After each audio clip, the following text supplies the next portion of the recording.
Gareth Soloway shared his insights on the rotation of retail money into the equities market, hedging for inflation, and a ton of other timely lessons for investors and traders. He said that the swing trading is holding stocks for a few days or a couple of weeks or even a month or two, and then day trading is in and out very quickly. So the first thing is volatility. If the stock is going to go sideways in a 2% range for weeks, that's not really interesting as per Gareth.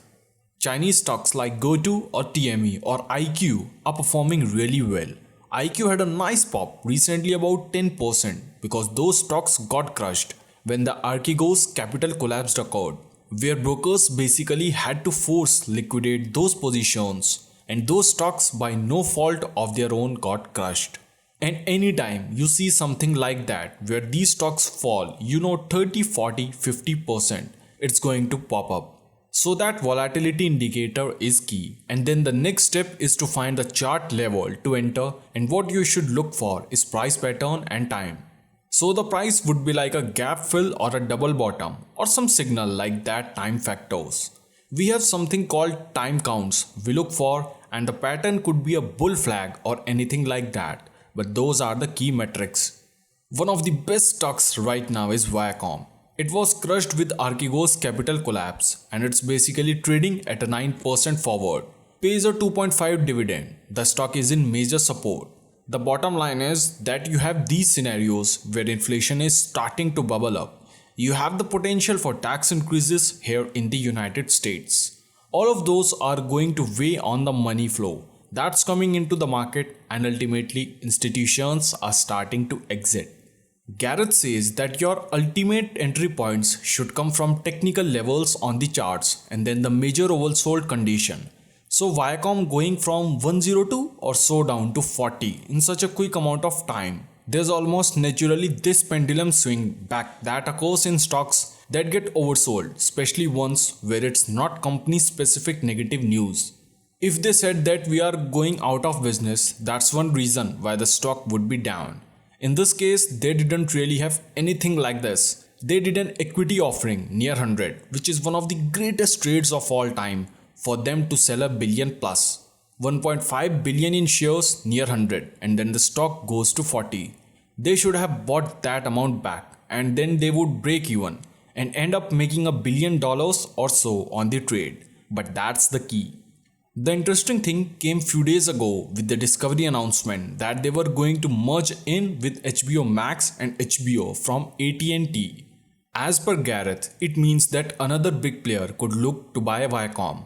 Viacom, a $25 billion company, something like Comcast, a $250 billion company, now probably feels like they have to compete by buying up some streaming services like Viacom has. The only issue with that thought process is that we don't know if the regulators were to prove it, but it's very intriguing from that aspect. There's a bunch of things that make bearish on the overall equity markets. Number one, that you have PE ratios very extended. A lot of analysts will say that the reopening trade is Y, which were very small, maybe, but the market is always 6 months ahead, meaning that the markets are looking 6 months ahead. So right now, they are looking at the reopening trade. Once that reopening trade comes and goes, what's left? The growth after these stimulus checks stop from the government. You also look at the margin that individual investors are using right now, and it is insane. Margin levels are so high, which means investors are borrowing tons of money to invest in stocks. The negative there is that it's great on the way up, but when you have to deleverage, when you get margin calls, basically everyone runs for the exit at once. And another indicator that's horrendous is that the institutional money flow is very negative for the last 1 to 2 months, which means institutions are actually dumping heavily. One of the reasons why the market has not gone down significantly with that is because there's enough small investor money coming in to offset that. So those are all negatives. If you look at the chart, the IWM has a head and shoulders pattern on it. The spiders are in a very narrow wedge pattern. It looks like it could break to the downside. So there are multiple factors here that make it a very cautious case. And again, just to throw out those small issues of tax hikes, stimulus money stopping the Federal Reserve at some point, If inflation gets out of control, it's going to have to tighten, and that means the money supply is going to tighten. Gareth adds up that you may see smart money moving in building a base, funding companies that have legitimate business plans and legs. But it gets pretty frothy at the top. Small money starts to exit, retail fills the void and then is left holding the bag. If you remember, in the late 90s when the dot-com bubble was around, and that was exactly what happened. You had the small money rushing in at the very top, running these penny stocks that had no reason to go up to crazy valuations, and then the big money was unloading on it, and then the small thing happened in 2007. Something that you have to be concerned about is that the same signals are coming here, right? We are so impacted by recency bias. What happened recently is like going to happen in near future. That's how many of us think about life, right, to our detriment most of the time. And if you have been in the market for 5 years, 7 years, a decade, all you know about the market is that it goes up sometimes, it corrects and then it goes up again.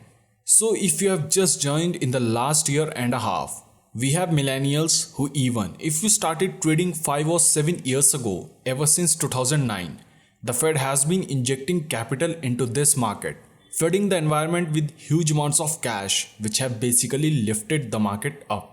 So again, no one has really experienced a longer term bear market. We saw March of 2020 where the markets collapsed but they snapped back so fast, it was remarkable. Gareth suggests that don't chase. Chasing is one of the cardinal sins. If something is high and everyone is talking about it, stay away. It's not worth the risk of your hard-earned money to jump in. It will inevitably pull back just like cryptocurrency. As per Gareth, Bitcoin broke a key head and shoulders recently. It likely is going to go down to 30,000, maybe even lower.